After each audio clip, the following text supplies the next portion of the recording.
Assalamualaikum warahmatullahi wabarakatuh. Kami dari kelompok 5 akan menjelaskan tentang sejarah peradaban masa Bani Abbasiyah. Di sini anggota kami adalah saya sendiri, Ramadhana Kusuma Putra Yani, kemudian ada Kartika Wulandari, lalu Siat Adi Bagus Apriyoga, dan juga ada Alfa Saputra. Pertama, sejarah berdirinya dinasti Abbasiyah. Dinasti Abbasiyah berdiri sejak merapuhnya kekuasaan Bani Umayyah yang berujung pada keruntuhan dinasti Umayyah di Damaskus. Saat perpindahan kekuasaan dari Bani Umayyah ke Bani Abbasiyah, wilayah geografis dunia Islam membentang dari arah timur menuju barat yang meliputi Mesir, Sudan, Syam, Jazirah Arab, Irak, Parsi, hingga ke wilayah Cina yang menyebabkan asimilasi budaya. Dinasti Abbasiyah sendiri didirikan oleh Abdullah As-Saffah dengan latar belakang pendirian dinasti kaum Abbasiyah adalah merasa lebih berhak memimpin Islam dibandingkan Bani Umayyah karena mereka keturunan Bani Hashim yang secara nasab mereka lebih dekat dengan Nabi Muhammad SAW. Kekuasaan Bani Abbasiyah sendiri berlangsung selama 5 abad dari tahun 750 hingga 1258 Masehi, atau lebih tepatnya setelah kekuasaan Bani Umayyah. Di sini ada profil dari Abu al-Abbas, di mana pada akhir runtuh masa dinasti Umayyah, Abu al-Abbas meruntuhkannya dengan cara membunuh Marwan, yang saat itu sebagai khalifahnya. Beliau diberi gelar As-Saffah dikarenakan telah mengeluarkan dekret kepada gubernur yang isinya perintah untuk membunuh tokoh-tokoh Umayyah. Dinasti ini memiliki kekuasaan yang bersifat internasional dengan asimilasi corak pemikiran dan peradaban Persia, Romawi Timur, Mesir, dan sebagainya. Al-Saffah sendiri menjadi pendiri dinasti Arab Islam ketiga setelah Khulafaur Rasyidin dan dinasti Umayyah yang sangat besar dan berusia yang lama. Lalu masa kejayaan dinasti Abbasiyah. Di sini ada 5 masa untuk masa kejayaan dinasti Abbasiyah, yaitu sosial dan ekonomi, bidang seni, kebudayaan, pendidikan dan ilmu pengetahuan, politik, dan pemerintahan. Pertama, pada sosial dan ekonomi. Pada bidang sosial dan ekonomi, meliputi kelas khusus yang terdiri dari khalifah, famili khalifah atau Bani Hashim, kemudian para menteri, gubernur, dan sebagainya, bangsawan di luar Bani Hashim, terakhir para tentara dan pembantu istana. Untuk kelas umum sendiri terdiri atas ulama fuqaha dan pujangga, lalu saudagar dan para pengusaha, tukang dan para petani, lalu yang terakhir ada seniman. Pada bidang ekonomi, pembangunan ada pada bidang pertanian, industri, dan juga perdagangan. Di bidang pertanian itu, ada upaya-upaya yang dilakukan untuk memajukannya. Pada bidang pertanian adalah memperlakukan ahli zimah atau penduduk non-Islam dan juga Malawi dengan baik dan adil, serta menjamin hak milik mereka sampai mau kembali bertani di ladang mereka. Kemudian mengambil tindakan keras terhadap pejabat yang berlaku kejam terhadap para petani. Ketiga, ada memperluas daerah pertanian di segenap wilayah. Lalu membangun bendungan-bendungan, menggali kanal irigasi untuk mengairi daerah pertanian. Pada bidang pertanian, upaya yang dilakukan adalah membangun pasar-pasar di berbagai kota, lalu mengadakan pameran perdagangan, membangun jalan-jalan sebagai sarana transportasi agar lalu lintas perdagangan menjadi lancar. Lalu ada mengadakan perdagangan dengan negara lain. Terakhir, membentuk armada-armada laut untuk melindungi pantai dari serangan bajak laut. Yang terakhir, di bidang industri, ada upaya yang dilakukan adalah Basrah atau industri. Di Basrah ada industri sabun dan juga gelas. Di Kufah ada industri sutra. Persia dan Khurasan ada industri barang tambang. Khuzestan terdiri atas industri tekstil sutra yang bersulam. Pada Khurasan ada industri wol, dan Baghdad sebagai ibu kota terdapat berbagai industri seperti pabrik gelas yang jumlahnya adalah 400, lalu 30.000 kilang keramik, dan juga 400 kincir angin, serta industri lainnya. Sekian dari saya, akan dilanjutkan oleh teman saya Kartika. Silakan. Saya akan melanjutkan di bidang seni. Bisa slide-nya. Di bidang seni, kemajuan di bidang seni yaitu yang pertama seni bangunan dan arsitektur. Yang pertama bangunan dan arsitektur masjid. Yang contohnya yaitu Masjid Samara di Baghdad yang terbuat dari batu bata bakar serta ada jalan spiral untuk naik ke menara masjid. Seperti pada umumnya, kalaupun ada cara untuk naik ke puncaknya, tangga di masjid dibangun di bagian dalam menara. Sedangkan Masjid Agung Samara ini, tangganya melingkar, justru dibangun bebarengan dengan bangunan menara yang berbentuk spiral. Dikisahkan Khalifah Al-Mutawakkil pernah mencapai bagian atas menara ini dengan menunggang keledai putihnya. Inilah keunikan dari Masjid Agung Samara tersebut yang berbentuk spiral. Yang kedua, Masjid Ibnu Tulun. Yang B, bangunan arsitektur kota. Kota Baghdad memiliki istana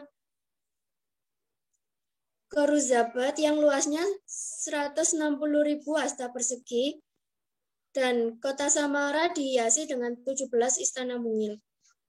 Yang C, seni rupa, ukiran huruf dan wujud lainnya di gedung atau dinding istana. Yang kedua, ukiran ayat Al-Quran, hadis pada mimbar, dinding, pilar-pilar di mihrab. Kubah 4 di Baghdad. Yang D, seni suara, seni musik, dan seni tari. Yang E, seni bahasa. Selanjutnya.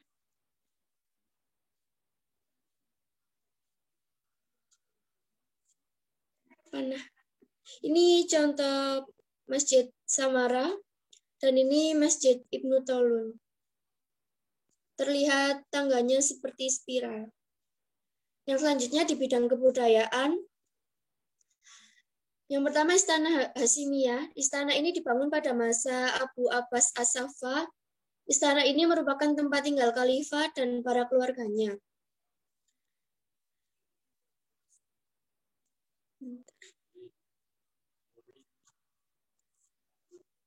Istana ini dengan pola arsitektur Persia dikenal dengan Istana Khalifah.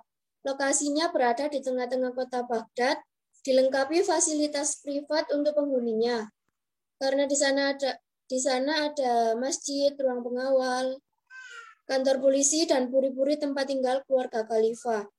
Istana ini diapit oleh 4 pintu gerbang, yaitu Bab Al-Kufah, Bab Al-Syam, Bab Al-Basyarah, dan Bab Al-Quraisy. Yang kedua, kota Baghdad ini menjadi pusat peradaban dan kebangkitan ilmu pengetahuan dalam Islam. Tokohnya seperti Al-Kindi, Al-Farabi, Ibnu Sina, dan tokoh-tokoh lainnya yang mewarnai beragam ilmu pengetahuan di dunia sampai saat ini. Yang ketiga, masjid pada masa berfungsi untuk menjadi tempat ibadah, serta musyawarah dan tempat menuntut ilmu. Sekian dari saya dilanjutkan oleh teman saya, Alfa. Baik, saya akan menjelaskan kemajuan di bidang politik dan pemerintahan. Pada dinasti Bani Abbasiyah, di bidang politik itu dibagi menjadi 5 periode. Periode pertama itu adalah periode pengaruh Arab dan Persia I pada Khalifah Abu Abbas sampai Khalifah Al-Wastid. Kemudian pada periode kedua itu bisa juga disebut dengan pengaruh Turki pertama. Itu terjadi pada Khalifah Al-Mutawakkil sampai Khalifah Al-Muqtafi. Dan periode ketiga itu adalah pengaruh Persia kedua. Itu terjadi pada masa Khalifah Al-Muqtafi sampai Khalifah Al-Qaim.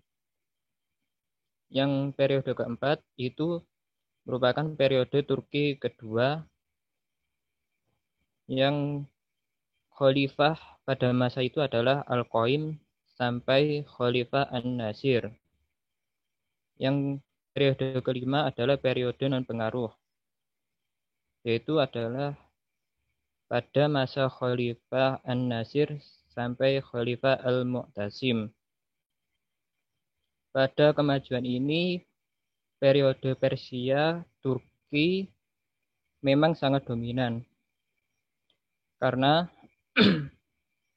pada masa itu memang Bani Abbasiyah terdapat pengaruh dari dinasti lain yang menganut paham Persia dan Turki. Sekian dari saya, akan dilanjutkan oleh Siat Ade.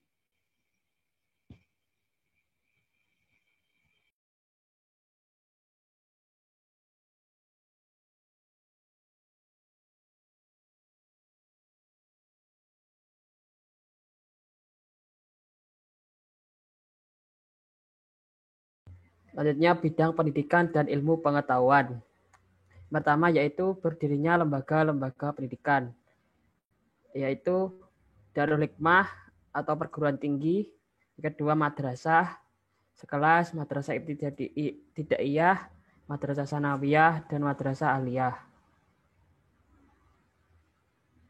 Selanjutnya yaitu majelis munadharah, yaitu tempat untuk berkumpul membahas masalah ilmiah.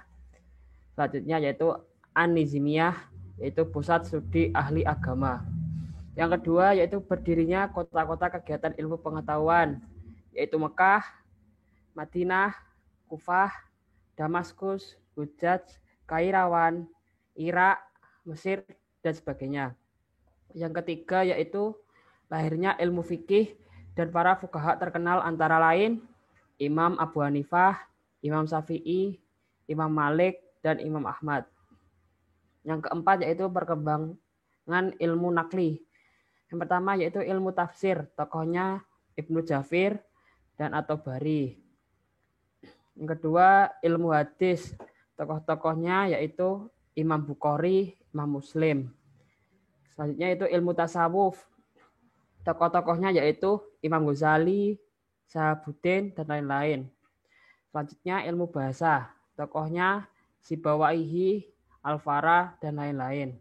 Yang kelima yaitu berkembangnya ilmu akli, seperti ilmu kedokteran, ilmu filsafat, ilmu falak, ilmu pasti, ilmu geografi, sejarah, farmasi, dan kimia.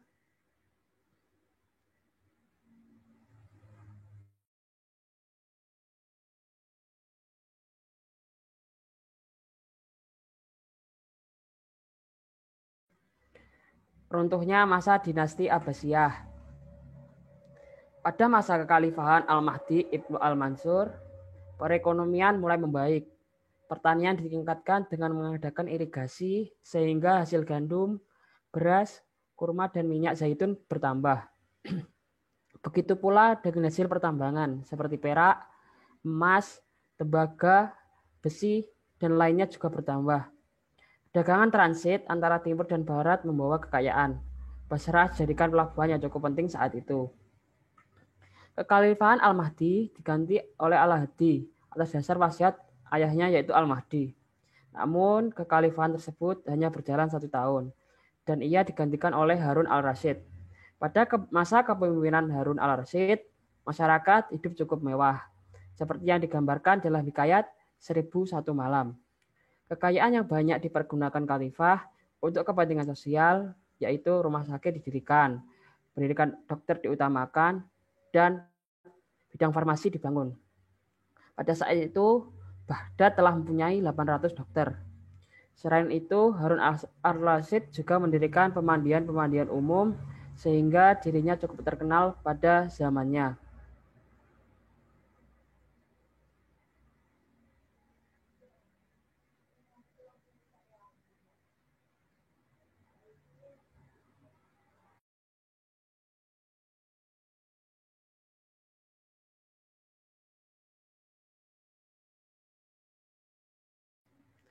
Sejak upaya penerjemahan sekaligus sebagai hasil kebangkitan ilmu pengetahuan, banyak kaum muslimin mulai mempelajari ilmu itu langsung dalam bahasa Arab, sehingga muncul sarjana-sarjana muslim yang turut mempelajari buku-buku penerjemahan, memperbaiki atas kekeliruan pemahaman kesalahan pada masa lampau, dan menciptakan pendapat ide baru, serta memperluas penyelidikan ilmiah untuk mengungkap rahasia alam yang dimulai dengan mencari manuskrip klasik, peninggalan ilmuwan Yunani kuno seperti Aristoteles, Plato, dan Socrates. Berdasarkan fakta sejarah, sebanyak 37 khalifah pernah menjadi pemimpin pada masa kekuasaan dinasti Bani Abbasiyah. Dan masa keemasannya dimulai antara masa khalifah ketiga yaitu Al-Mahdi dan khalifah yang ke-9 yaitu Al-Wajid. Dan khususnya pada masa Harun al-Rashid dan anaknya Al-Ma'mun. Setelah itu, dinasti Abbasiyah mulai mengalami penurunan dan pada akhirnya mengalami keruntuhan.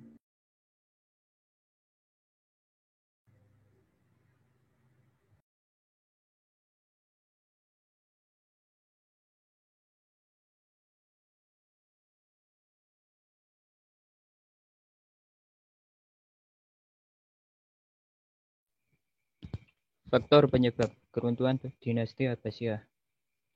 Ada dua faktor, yaitu faktor internal dan eksternal. Faktor internalnya adalah satu, para penguasa yang hidup bermewah-mewahan, sedangkan rakyat umum hidup dengan miskin dan susah. Dua, munculnya pertentangan antara Arab dan non-Arab, perselisihan antara Muslim dengan non-Muslim.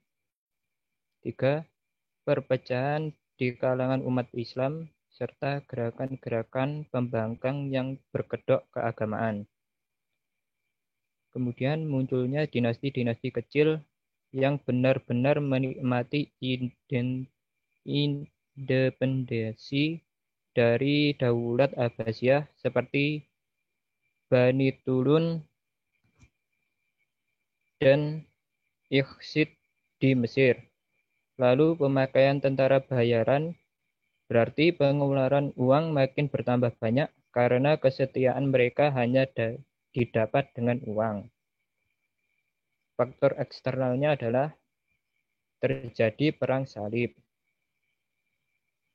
Yang kedua, datangnya serangan-serangan bangsa Mongol ketika kerajaan sedang terancam perang salib. Yang ketiga, kemunduran dan kehancuran peradaban Islam dimulai dengan gambaran tentang jatuh bangunnya peradaban Islam, kemunduran dan kehancuran khilafah Fatimiyah di Mesir, dan serangan tentara Mongol.